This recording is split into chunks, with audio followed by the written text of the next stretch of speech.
So let's start our fifth module, fifth element, in which we will discuss about the noise, vibration, radiation, mental ill health, violence at work and substance abuse at work. ये इतनी चीज़ों को हम लोग इस chapter के अंदर हम लोग डिस्कस करेंगे। बेसिकली 5 से ले करके और 11 तक के हम लोग इसी चीज़ को डिस्कस करेंगे। उसमें नॉइज भी होगा, वाइब्रेशन भी होगा, मेंटल हेल्थ भी होगा, सारी चीज़ें हम लोग डिस्कस करते हैं। तो सबसे पहली चीज हम लोग नॉइस के बारे में डिस्कस करेंगे कि नॉइस और वॉइस में फर्क होता है, अंतर होता है। अगर वॉइस जो है वो परमिसिबल लिमिट के अंदर की जो आवाज होती है उसको हम लोग वॉइस कहते हैं। अगर वही चीजें एक्सीड हो जाती हैं, बढ़ जाती है, इंक्रीज हो जाती हैं परमिसिबल लिमिट से, परमिसिबल लिमिट बोलते हैं कि उस लिमिट को जिस जहां तक परमिशन दी गई है। जैसे अगर फैक्ट्री एक्ट 1948 की बात करते हैं तो उसके अंदर जो परमिसिबल लिमिट इंडस्ट्री के अंदर किसी आवाज के लिए बताई गई है वो 85 डेसिबल बताई गई है। यानी 85 डेसिबल तक की आवाज तो ठीक है, और अगर 85 डेसिबल से ज्यादा की अगर आवाज होती है कहीं पर तो वो कानों के लिए नुकसानदेह होती है, उससे बीमारियां हो जाती हैं सुनने की। ठीक है, उसको आगे डिस्कस करेंगे हम। तो नॉइस के बारे में बात करते हैं कि noise is a physical sensation. Noise basically होता क्या है, एक फिजिकल सेंसेशन होता है।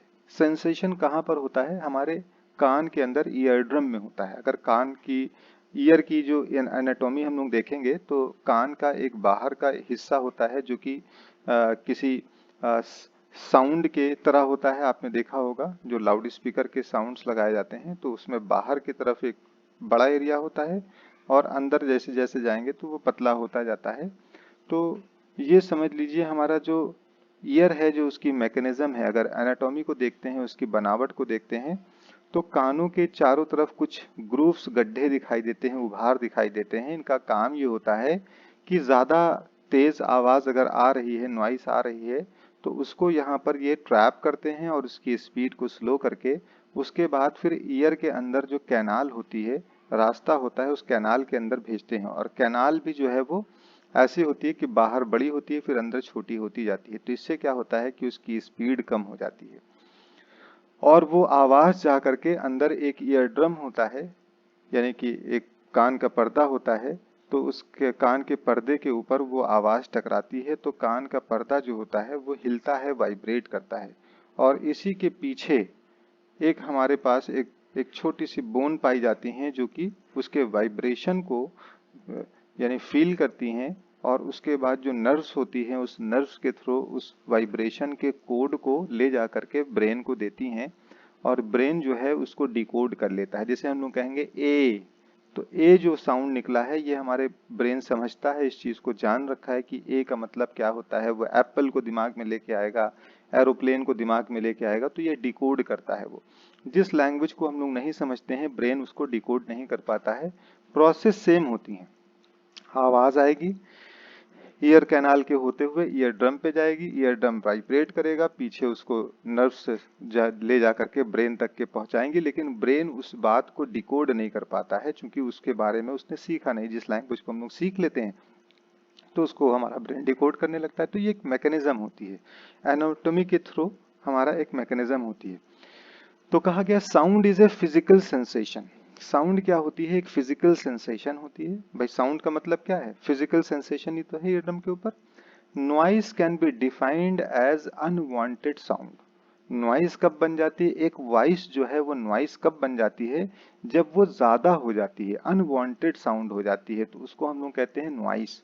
अगर वो कम है तो उसको हम लोग वॉइस कहते हैं। कहते नहीं है कि डोंट मेक नॉइस, नॉइस मत क्रिएट करिए क्लासरूम के अंदर। स्टूडेंट्स हम लोग कहते हैं कि डोंट मेक नॉइस, हम लोग डोंट मेक वॉइस नहीं कहते हैं, है ना। तो अनवांटेड अगर साउंड हो जाता है तो उसको नॉइस कहा जाता है।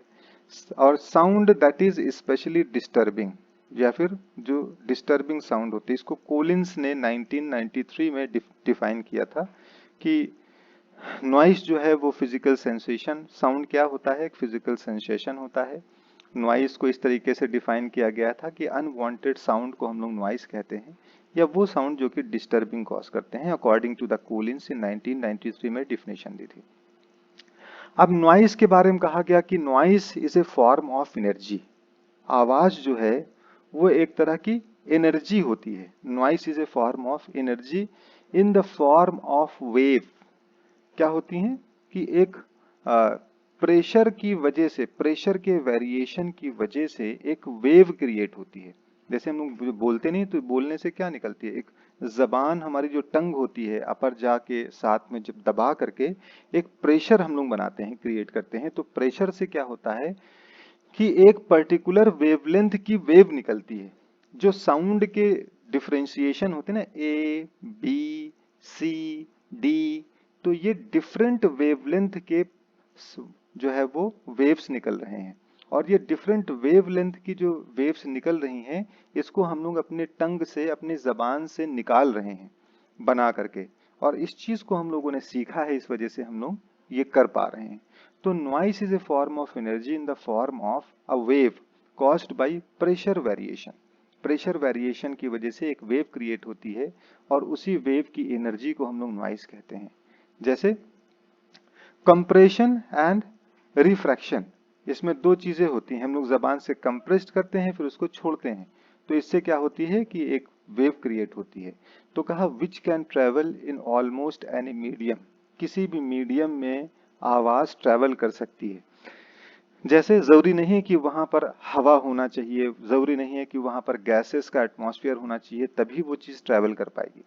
क्योंकि आप देखते हैं कि बहुत ही जो हमारा एटमॉस्फेयर है, यानी एटमॉस्फेयर के ऊपर भी अगर हम निकल जाते हैं तो जहां पर हमारी एटमॉस्फेरिक गैसेस नहीं पाई जाती हैं वहां की भी आवाज हम लोग सुन लेते हैं।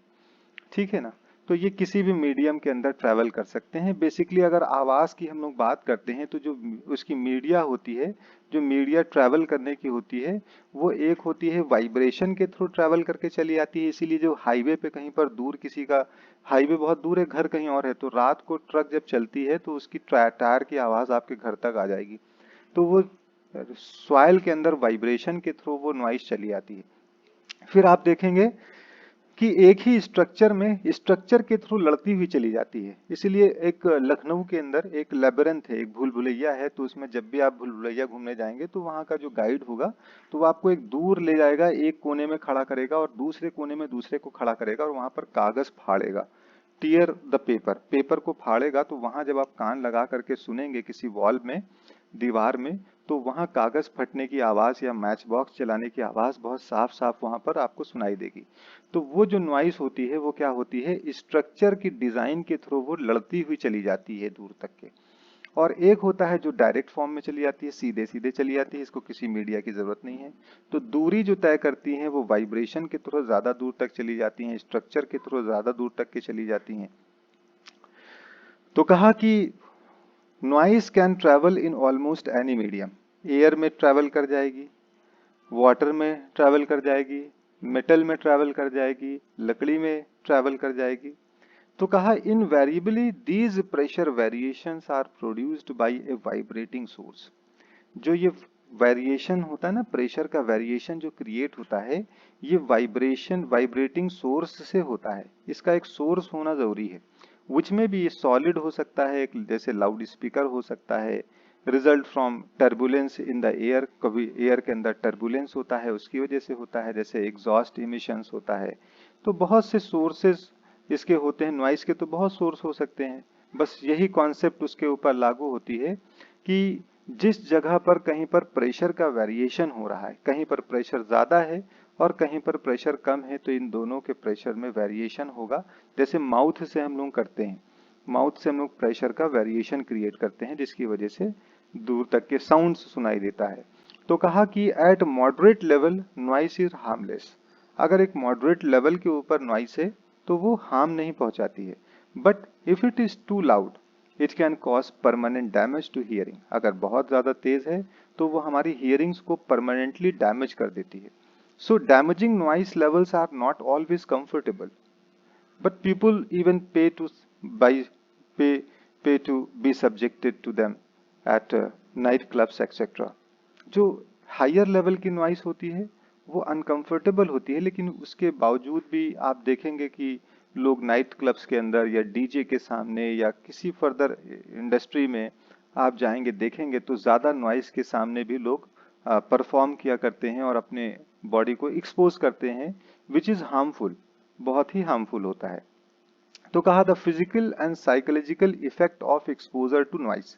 क्या फिजिकल एंड क्या साइकोलॉजिकल इफेक्ट होता है एक्सपोजर टू नॉइस? अगर हाई लेवल की ज़्यादा बड़ी वेवलेंथ की नॉइस अगर हम एक्सपोज करते हैं अपने बॉडी के ऊपर, अपने कानों के ऊपर, तो उसके दो इफेक्ट नजर आते हैं, दो डिफरेंट उसके प्रभाव देखने को मिलते हैं। एक तो होता है जो फिजिकली नॉइस हमारी बॉडी में प्रॉब्लम क्रिएट करेगी। फॉर एग्जाम्पल, एक एग्जाम्पल है कि ईयर ड्रम को रप्चर कर दे या प्रॉब्लम्स क्रिएट हो जाए कि हम सुन ना पाए, परमानेंटली डीफनेस हो जाए, बहरापन हो जाए। और एक होता है कि अगर किसी नॉइसी प्लेस पे आप ज़्यादा समय आप एक्सपेंड करेंगे तो आपको इसकी वजह से स्ट्रेस क्रिएट हो सकता है। स्ट्रेस के साथ में हो सकता है कि ब्लड प्रेशर राइज हो जाए, जिसकी वजह से और भी फर्दर डैमेजेस हो जाएं हमारे। तो एक तो होता है फिजिकल जो नुकसान होता है, हार्म होता है, नुकसान। एक होता है साइकोलॉजिकल जो हमारे दिमाग पे काम करता है। कहा regular exposure to high level of noise leads to hearing impairments and other adverse health effect. अगर लंबे समय तक के आप हाई लेवल ऑफ नॉइस में अपनी बॉडी को एक्सपोज करते हैं तो उसकी वजह से इम्पेयरमेंट्स होते हैं, प्रॉब्लम्स क्रिएट होंगी, क्योंकि सुनाई नहीं देगा या कम सुनाई देगा या ऊंचा सुनाई देने लगेगा। In most of the cases, hearing impairments cannot be rectified either by surgery or using a hearing aid. बहुत से केसेस ऐसे होते हैं, ज्यादातर केसेस के अंदर होते हैं कि जो बहरापन होता है या जो ईयर की जो इम्पेयरमेंट होती हैं, जो प्रॉब्लम्स होती हैं, उसको सही नहीं किया जा सकता है। किसी सर्जरी के द्वारा भी नहीं सही कर सकते हैं, किसी मेडिसिन को भी सही नहीं कर सकते। क्योंकि अगर ईयर ड्रम के अंदर जो एक बताया नहीं कि एक छोटा सा ड्रम को प्ले करने के लिए देखा होगा, छोटी सी स्टिक लेकर के, और जो म्यूजिशियन होते हैं वो ड्रम पे उसको जो है वो पीटते हैं तो साउंड म्यूजिक क्रिएट होती है। तो उसी तरीके से आप देखेंगे कि हमारे जो कान का पर्दा होता है उसके पीछे जो पार्ट होता है उसी तरीके का एक बोन होती है जो लगी होती है, और वो बोन जो है वो पर्दे से वाइब्रेशन को डिको यानी कि रिसीव करती है, एक रिसीवर की तरह काम करती है। तो अगर उस बोन के पीछे नर्व्स में कोई प्रॉब्लम आ गई है, कुछ नसों में प्रॉब्लम आ गई हैं, सूख गई हैं या डैमेज हो गई हैं, वीक हो गई हैं, तो फिर इसको क्योर नहीं किया जा सकता है मोस्टली।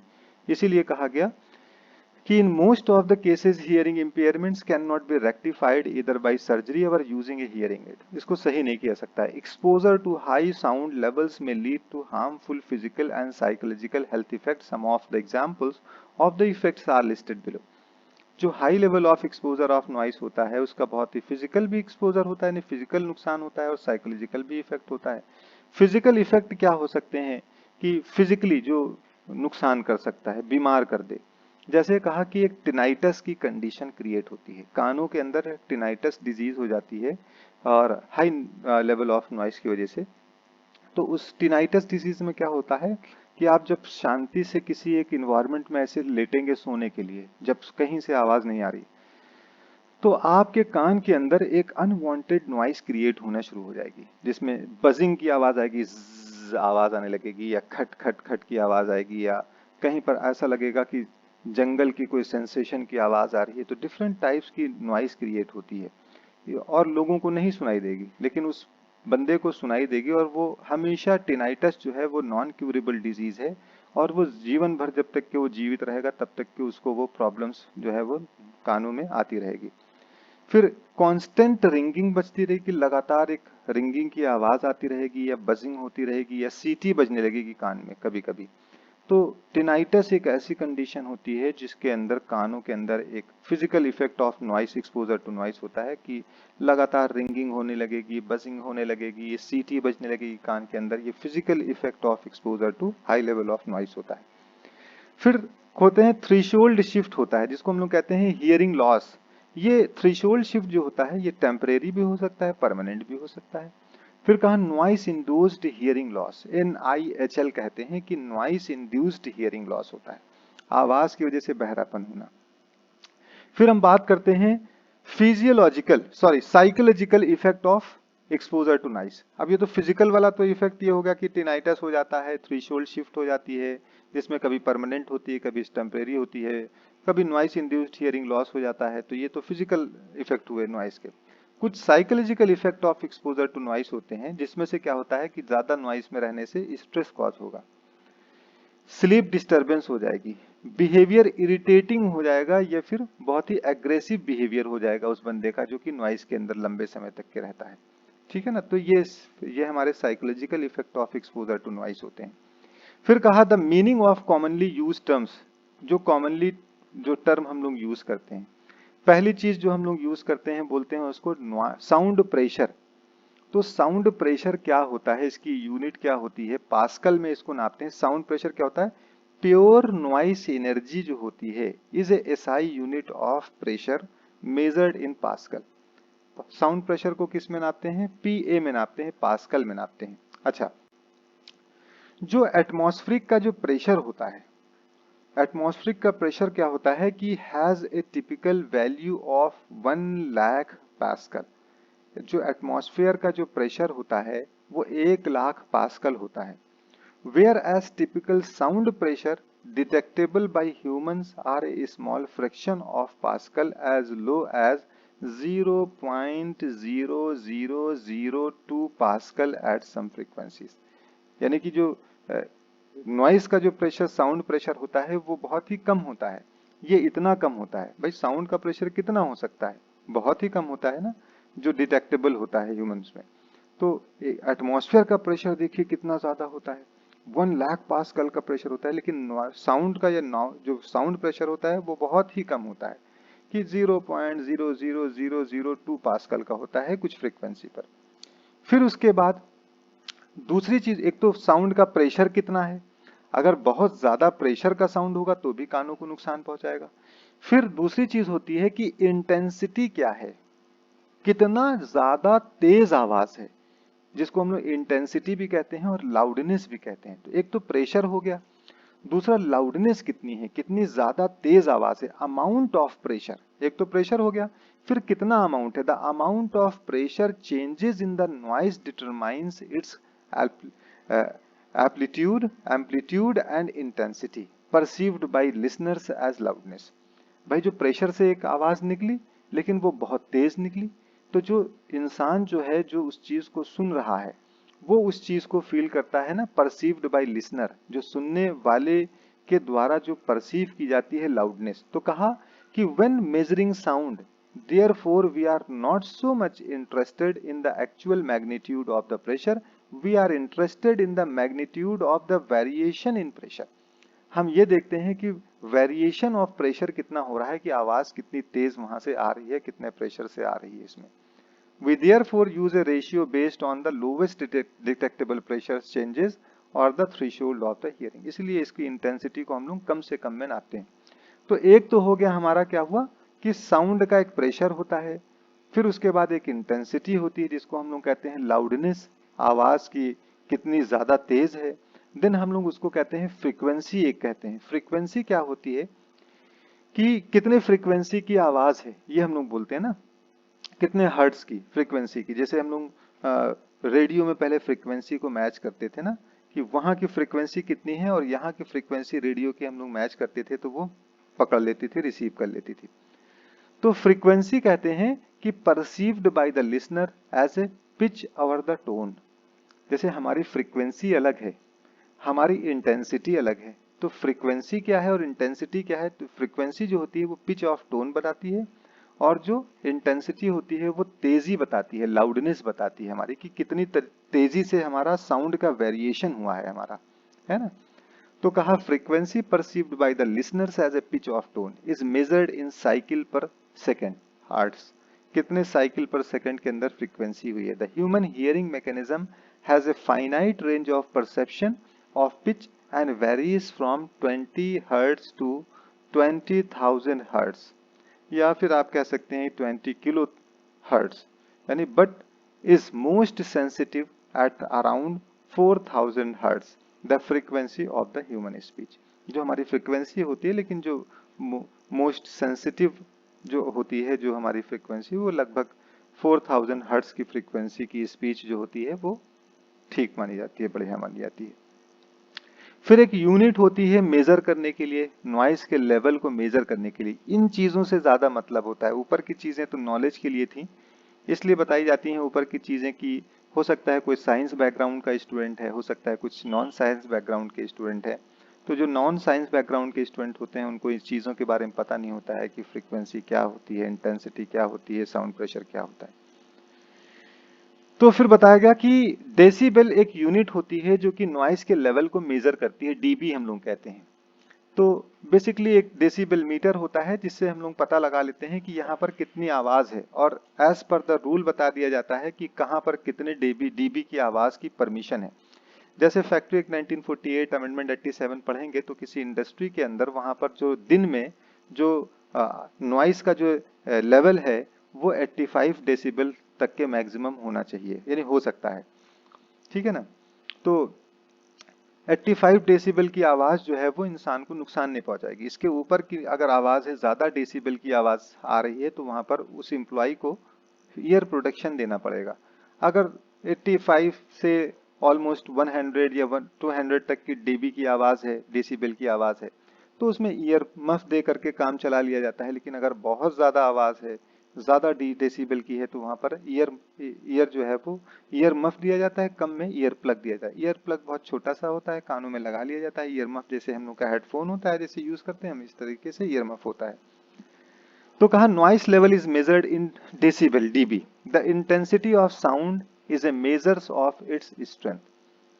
जो इंटेंसिटी होती है किसी साउंड की वो उसकी स्ट्रेंथ को मेजर करती है, and is measured in watt per metre square. जो इंटेंसिटी होती है, the loudest sound can be tolerated, the threshold of pain is. अगर बहुत ज्यादा लाउड नॉइस है तो वो पेनफुल होती है, ने थ्रेशोल्ड पेन होता है। अब कहा कि ये बहुत इतने times more intense than the quietest the threshold of hearing. बहुत ज्यादा अगर होती है तो पेनफुल होती है और नुकसान पहुंचाती है। These numbers are too large to be easily used, so a logarithmic scale dB is used. अब इतनी बड़ी संख्या तो नहीं बता सकते हैं ना कि हम यहाँ पर साउंड कितना आ रहा है तो आप जोड़ना शुरू कर दें कि इतना इतना इतना इतना हो रहा है, फिर उसके बाद आप ये बताएं कि वॉट पर मीटर स्क्वायर आता है, इतना वॉट पर मीटर स्क्वायर आता है। तो उसके लिए एक छोटी डिफरेंट स्केल बनाई गई। This numbers are too large to be easily used, so as a logarithmic scale, so dB is used, decibel use की जाती है, which is not linear evenly distributed। तो dB हम लोग यूज करते हैं। every 1 dB, एक एक जो बेल होता है उसके अंदर 10 डेसिबल होते हैं। तो कहा कि every 1 bell increase means that the sound is 10 times more intense। अगर एक dB, एक बेल की आवाज या 10 डेसिबल की आवाज बढ़ रही है तो इसके मतलब 10 टाइम्स मोर इंटेंसिटी बढ़ रही है। इंटेंसिटी का मतलब प्रेशर ऑफ द नॉइस। तो unfortunately it typically only seems about twice as loud to most people. ज्यादातर देखा जाता है कि 2 गुना हो सकता है, उसके अंदर बहुत ज्यादा नहीं होता है constantly. So doubling the intensity of noise increases it's level by 3 dB। अगर डबल डबल कर दिया तो 3 डेसिबल तक के हो सकता है। फिर कहा weighting scale dB, dB A and dB C. कहा एक वेट करने के लिए एक स्केल भी तो होना चाहिए कि कितनी है। तो कहा hearing mechanism is most sensitive and most easily damaged at 4000 hertz frequency. जो इंसान की जो मैकेनिज्म है सुनने की, अगर 4000 हर्ट्ज की फ्रीक्वेंसी की नॉइस है तो वो डैमेज कर देगी। तो कहा when measuring noise we need to modify the noise meter. हम लोग जब भी नॉइस को बात करेंगे, मेजर करने की बात करेंगे, तो हम लोग एक मॉडिफाई नॉइस मीटर को यूज करते हैं। साउंड लेवल मीटर कह सकते हैं उसको, SLM कह सकते हैं शॉर्ट में, sound level meter. So that it responds in a similar way to the human ear. एक कान की तरह ही एकदम बिहेव करता है जैसे कान हमारा सुनने की मैकेनिज्म रखता है। तो कहा कि दैट मीन्स कि is more sensitive at 4000 hertz, यानी 4000 हर्ट्ज की फ्रीक्वेंसी जो होगी नॉइस की वो जो है हमारे लिए नुकसानदेह हो सकती है ना, इससे अधिक। सो कहा the device used in sound meter level, जो हमारा SLM होता है, is an electronic filter known as a weighting filter which mimics the sensitivity of the human hearing across the frequency range from 20 Hz to 20 kHz. The resulting unit of the measurement is expressed as the decibel. तो हम लोग क्या करते हैं कि इसके लिए जो हमारा साउंड लेवल मीटर होता है उसको हम लोग यूज करते हैं वेट करने के लिए। बेसिकली एक फिल्टर होता है जो फिल्टर करके फिर उसको बताता है कि इलेक्ट्रॉनिक फिल्टर होता है जिससे पता चल जाता है कि कितनी आवाज है। तो का most of the measurements are made on the A weighted scale. एक ए वेटेड स्केल होता है, in some cases C weighted scale भी यूज किया जाता है to measure the peak sound level like liver rock musics, live rock musics है या jet take off है या फायर क्रैकर, जो बहुत ज्यादा इंटेंसिटी की जो नॉइस होती है उसको हम लोग सी वेट स्केल पे नापते हैं। जो कम वेवलेंथ की या कम इंटेंसिटी की नॉइस होती है उसको हम लोग ए वेट स्केल के ऊपर नाप लेते हैं। तो इस तरीके से बेसिकली डीबी हम लोग ज्यादा प्रीफर करते हैं और लॉ के अंदर बताया जाता है कि कितनी डीबी किस काम के लिए होनी चाहिए। स्टडी कर रहे हैं तो कितनी होनी चाहिए, ऑपरेशन थिएटर में कितनी डीबी होनी चाहिए, डेसिबल कितनी वहां पर होनी चाहिए, सॉरी डिफरेंट प्लेसेस के ऊपर डिफरेंट जो है वो डेसिबल की आवाज होती है, उसमें नॉइस कितना हार्म हो सकता है किसी को। ठीक है, तो exposure limits established by the recognised standard, एक रिकॉग्नाइज्ड स्टैंडर्ड्स ने एक एक एक एक लिमिट सेट की है कि किस लिमिट के ऊपर कितना इफेक्ट हो सकता है। तो का exposure to high level of noise on a daily basis can cause, अगर आप ज्यादा डीबी की आवाज में डेली लाइफ अपनी एक्सपेंड करते हैं तो कुछ तो एक्यूट इफेक्ट होता है, जिसका एक्यूट इफेक्ट मतलब तुरंत असर दिखाई देता है, कुछ क्रोनिक इफेक्ट होते हैं जो लंबे एक्सपोजर के बाद होते हैं। तो एक्यूट में होता है कि स्ट्रेस हो जाएगा, हार्ट बीट बढ़ जाएंगी, इरिटेबिलिटी बढ़ जाएगी, स्लीप डिसऑर्डर हो जाएगा, इंटरफेरेंस हो जाएगी कम्युनिकेशन के अंदर, बातचीत नहीं कर पाएंगे, टेम्परेरी थ्रेशोल्ड शिफ्ट हो सकती है, थोड़े समय के लिए बहरापन हो सकता है, या टेम्परेरी टिनाइटस भी हो सकता है, ब्लास्ट डीफनेस जिसको बोलते हैं, थोड़े समय के लिए रिंगिंग बजेगी फिर ठीक हो जाएगी। कुछ क्रोनिक इफेक्ट्स होते हैं जो लॉन्ग एक्सपोजर तक के अगर लगातार नॉइस लेवल में रहते हैं तो क्रोनिक इफेक्ट होता है, जिसमें नॉइस इंड्यूस्ड हियरिंग लॉस हो जाता है, जिसमें परमानेंट थ्रेशोल्ड शिफ्ट हो जाती है, हमेशा के लिए बहरापन या परमानेंट टिनाइटस हो जाता है। ठीक है ना, तो आज के लिए इतना ही। देन हम लोग मंडे को इसको एक्यूट इफेक्ट्स एंड स्ट्रेस को डिफाइन करेंगे, एक्यूट एंड क्रोनिक एक्सपोजर।